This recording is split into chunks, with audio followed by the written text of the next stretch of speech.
Graça e paz, tudo bem contigo? Aqui estamos na nona e penúltima mensagem da nossa série Positividade. A série inteira ela foi produzida nesse tempo de distanciamento social. E tudo isso tem sido um tempo muito louco, não é verdade? Uso de máscaras, abre comércio, fecha comércio, atividades essenciais com alta demanda.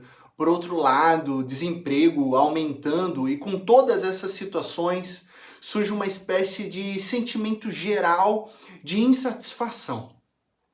Mas ao mesmo tempo, a igreja de portas fechadas, ela continua em movimento, anunciando o evangelho, cuidando dos pobres, dos órfãos, das viúvas, movimentos de solidariedade com doações de agasalhos, de cestas básicas e muitas pessoas conhecendo o amor de Cristo Jesus. Então, nós chegamos num paradoxo. Eu vou ficar aqui parado esperando essa pandemia passar, ou eu vou buscar o que Deus tem para a minha vida e dentro, obviamente, dessas limitações atuais, eu poderei viver fazendo diferença nesse mundo. Lembre-se que já dissemos isso por aqui. A maneira como você pensa determina as suas ações. A maneira como você pensa determina o impacto que Deus pode realizar em sua vida.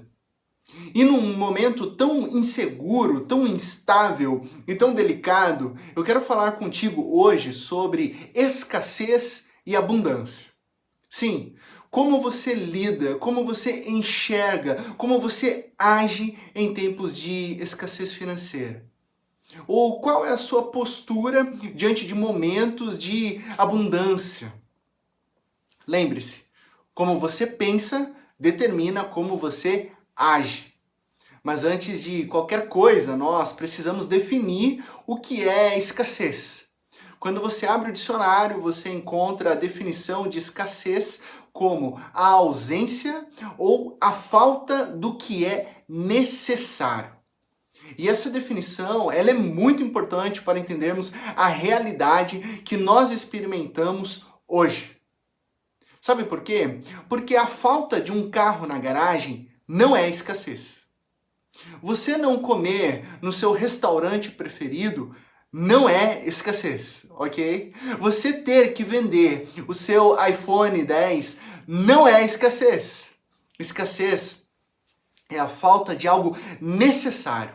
Escassez é miséria, é pobreza, privação de alimentos. Você come, mas não o suficiente. Você bebe, mas não o suficiente. Você se veste e ainda passa frio. Isso é escassez. Logo, agradeça a Deus se você não vive em escassez. O problema é quando nós desenvolvemos uma mentalidade de escassez que nos leva a esse ciclo de escassez. Eu vou te explicar. Deus ele nos dá tudo que necessitamos, ok? E tudo que vem de Deus é bom. Trabalho, comida, vestimenta e por aí vai. O problema começa na maneira como nós consumimos isso.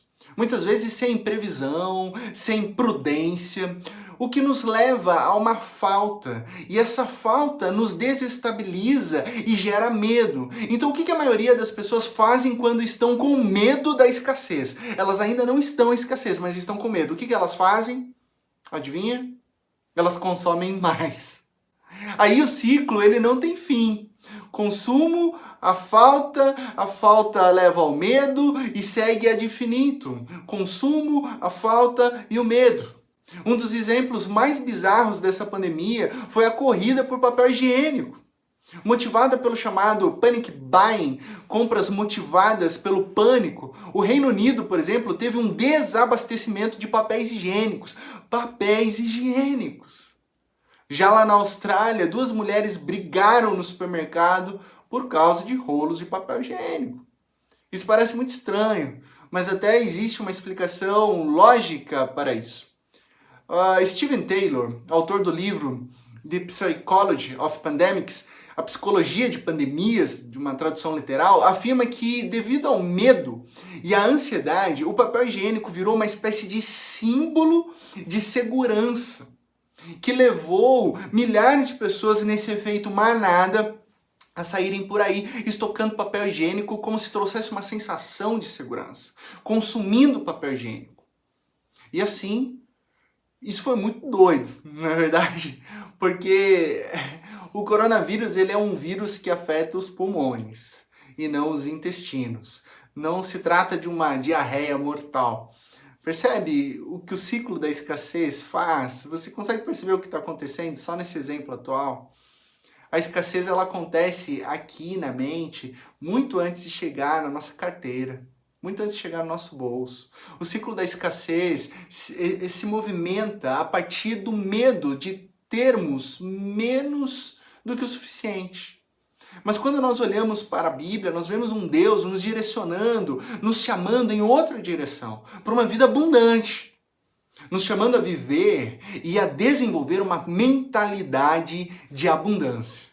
Abundância é a crença, é a realidade de que nós temos muito mais do que o suficiente, mais do que nós necessitamos.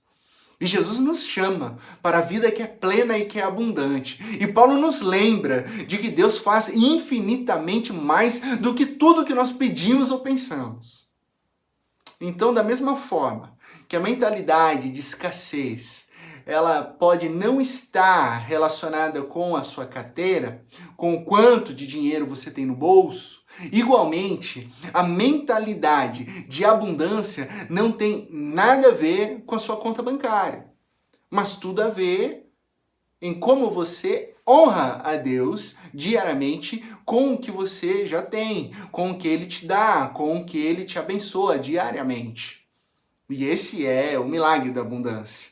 O milagre da abundância é perceber Deus, é perceber viver para Ele, a cada dia com Ele.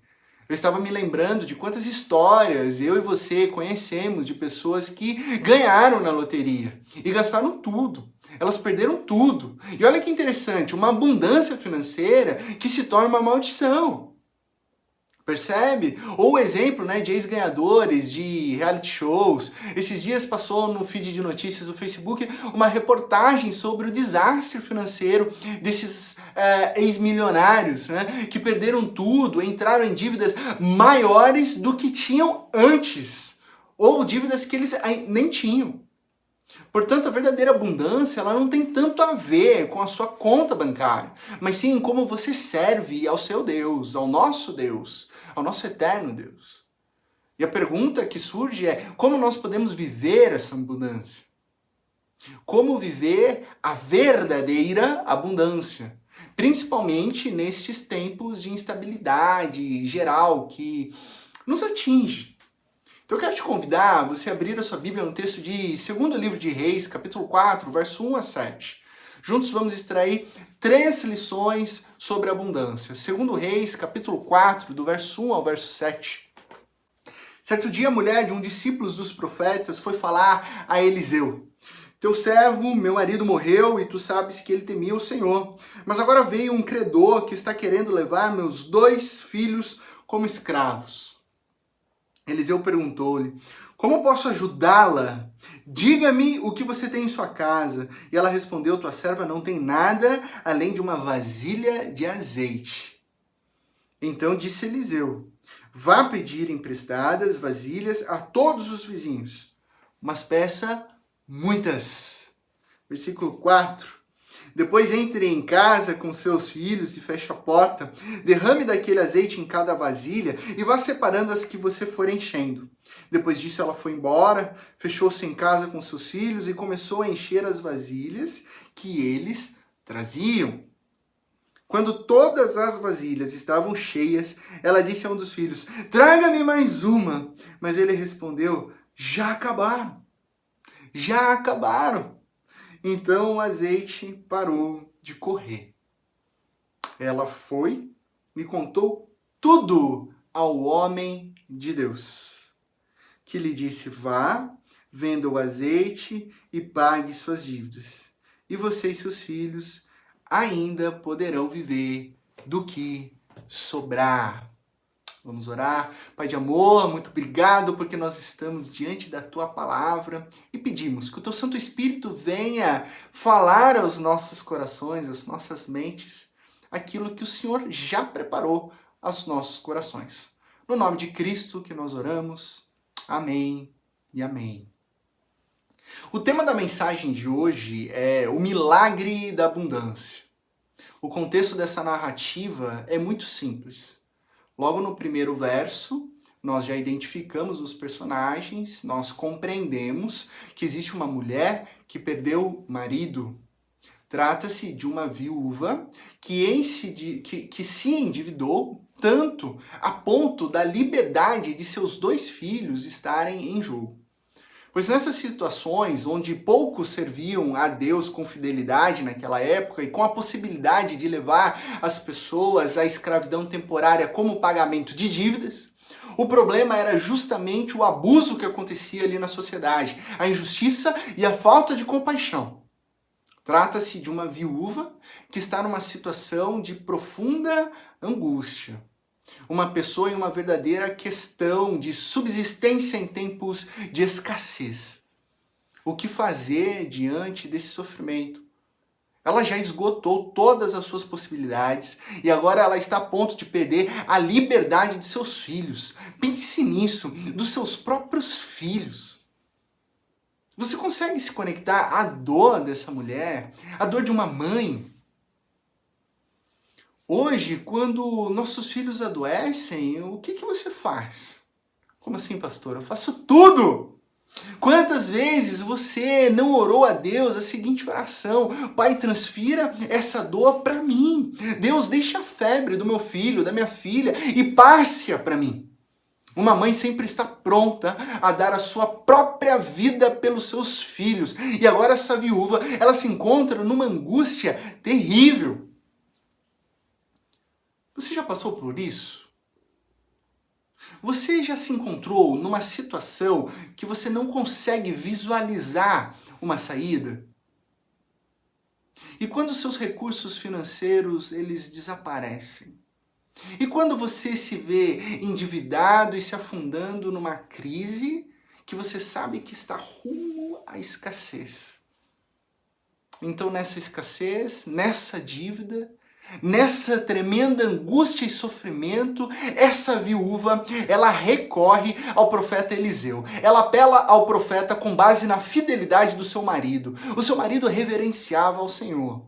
Então o profeta Eliseu responde, pronto a obedecer à lei de Deus, que é clara para mim e para você ao longo de toda a Bíblia. Ao longo das Escrituras, o socorro das viúvas, dos órfãos, dos pobres, a classe dos oprimidos e necessitados, dos quais o nosso eterno Deus se identifica como Pai, como protetor e juiz. E as instruções de Eliseu nos revelam como podemos viver em completa e verdadeira abundância. Assim ele diz, lá no verso 2, Eliseu perguntou: como posso ajudá-la? Diga-me o que você tem em casa. E ela respondeu: tua serva não tem nada além de uma vasilha de azeite. Diga-me. O primeiro ponto da nossa reflexão, Eliseu faz a mulher dizer o que ela tem em casa. Ou seja, nunca subestime o que você já tem. Nunca desdenhe, nunca deixe de dar valor ao que você já possui. Ela diz: a tua serva não tem nada, senão além de uma botija de azeite. Mas o que é uma botija de azeite? Então eu considero como nada. Ela diminui o que ela tem. Ela acha insignificante esse fiozinho de azeite que não dá nem para fazer uma saladinha. Só que o que ela não imaginava era o que ela achava que não era nada, com o poder de Deus era alguma coisa. Guarde isso no seu coração. O que você acha insignificante na sua vida, com as bênçãos de Deus, torna-se algo grandioso. Grandioso. Ela não percebe isso, porque ela está no ciclo da escassez. O profeta pergunta, o que ela tem? O profeta tem mente de abundância. Mas ela responde como? Ela responde o que ela não tem. Mente de escassez. E por isso ela não consegue visualizar e enxergar uma perspectiva positiva através do poder de Deus.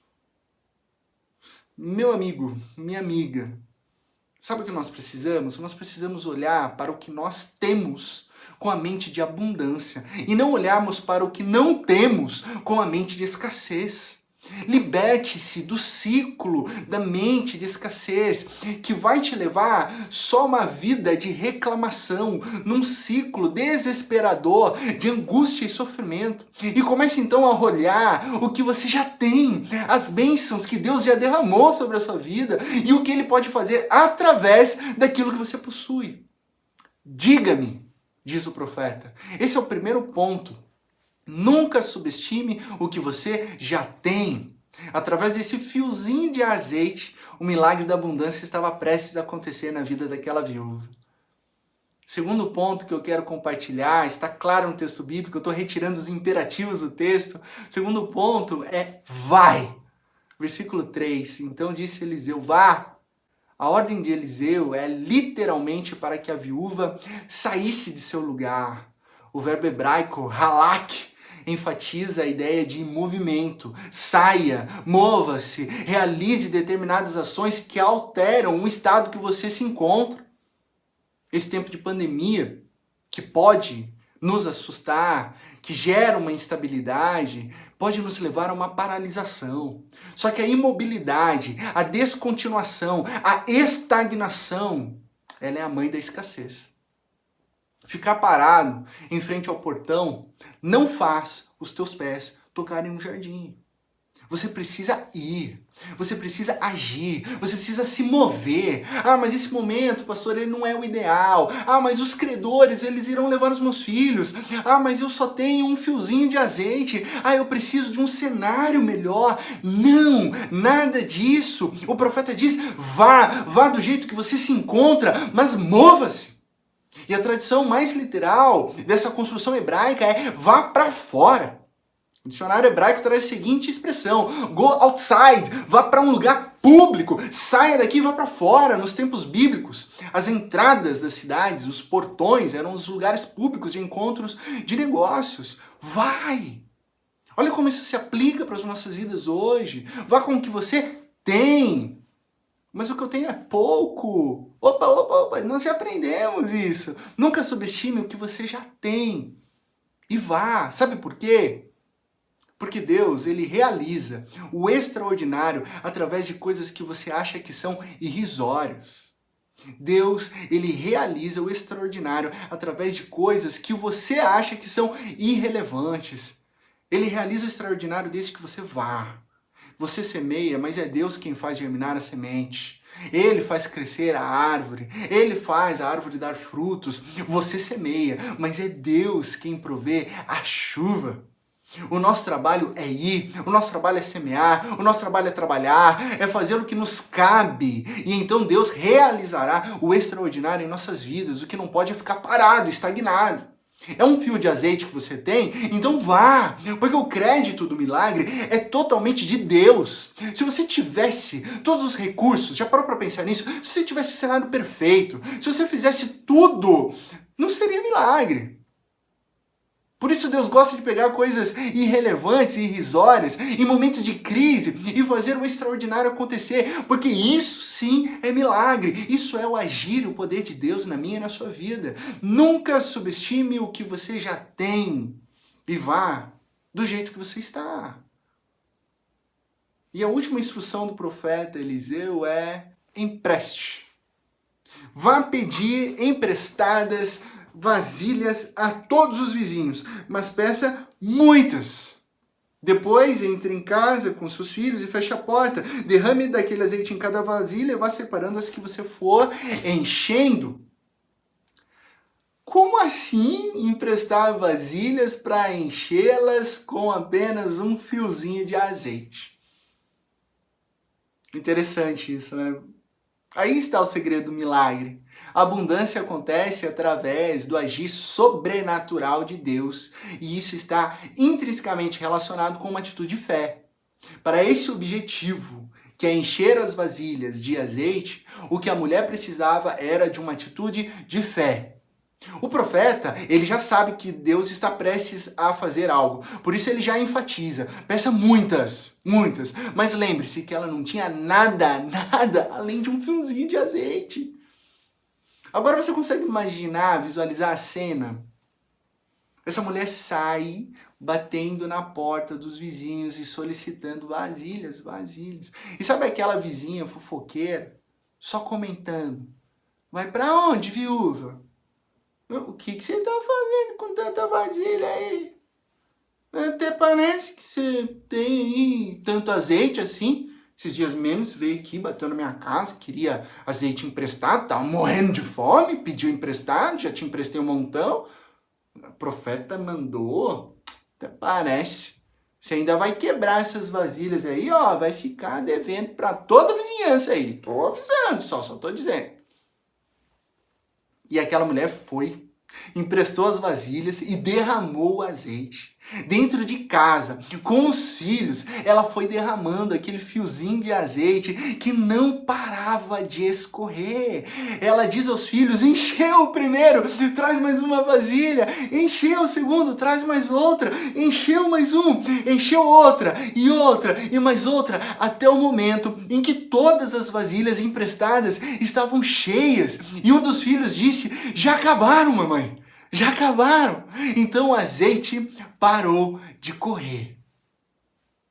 Ela tinha um fiozinho de azeite para fazer uma saladinha.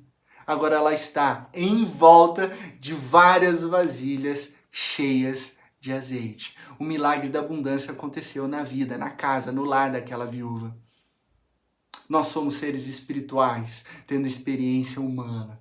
Nós vivemos no mundo físico, sim, mas o nosso Deus é quem guia as nossas vidas. A palavra de Deus não diz que você deve ter uma fé do tamanho de um prédio, mas sim do tamanho de um grão de mostarda. E você pode dizer a uma montanha para ela se mover.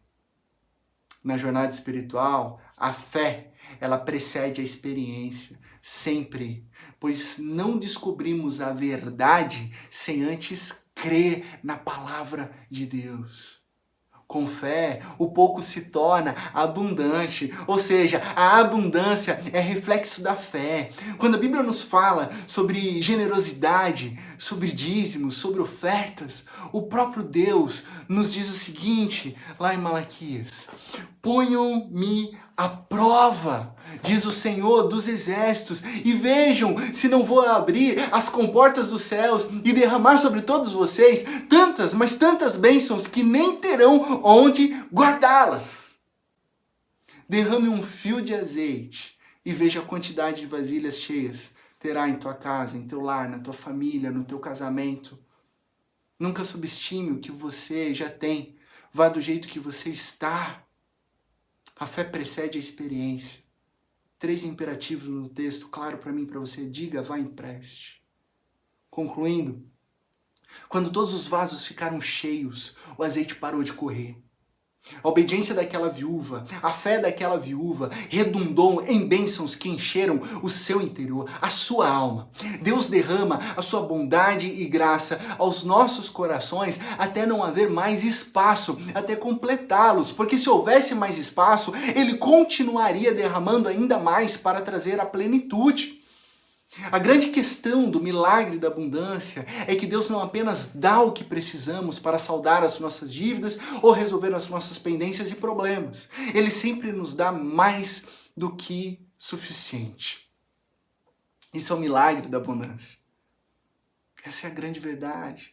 E essa narrativa não é sobre acumulação de riquezas materiais. Engana-se quem lê essa narrativa, achando que o núcleo, o objetivo do milagre é a multiplicação do azeite, é ficar rico, milionário, prosperidade. Não é. O objetivo de Deus é resolver a angústia e o sofrimento de uma viúva desesperada que está a ponto de perder os seus filhos. Então o milagre da abundância traz o quê? Alívio. O milagre da abundância está no versículo 7, que diz o seguinte: ela foi e contou ao homem de Deus que lhe disse, vá, venda o azeite e pague suas dívidas, e você e seus filhos ainda poderão viver do que sobrar. Uau! Agora ela tem mais do que suficiente. Agora ela pode viver tranquila. Não somente ela, mas ambos os filhos. E agora mais 3 novas instruções do homem de Deus. Vá, venda e pague. Vá. Não seja gananciosa, venda. Acerte a sua vida, pague os credores e então você viverá tranquilamente. Sabe o que é isso? É um chamado à confiança. O milagre da abundância é um chamado a viver pela fé, confiando em Deus, sabendo que Ele é o nosso provedor. Finalmente, essa narrativa ela é profética. Não é uma simples história, mas sim sinais que nos ensinam a conhecer e glorificar o Deus vivo, o Deus de Israel, e por isso tem um significado profundo nas nossas vidas hoje. São doutrinas, são verdades bíblicas que eu e você somos vasos de Deus, instrumentos para serem derramados sobre a vida de viúvas, de órfãos, de pobres e necessitados. Essa é a nossa tarefa hoje, derramar a nossa vida diante de Deus, em todas as áreas, sermos fiéis no dízimo, trazendo 10%, um valor irrisório, mas que Deus transforma em extraordinário, derramarmos o nosso tempo, sabe, ouvirmos as pessoas, sermos, sabe, intencionais em nossas amizades, trazendo cuidado e amor, derramarmos orações, ações, atitudes em favor dos que sofrem, dos que passam por escassez, daqueles que precisam sim de apoio. É hora de nos derramarmos diante de Deus. Isso é um passo de fé. Isso é um passo de fé.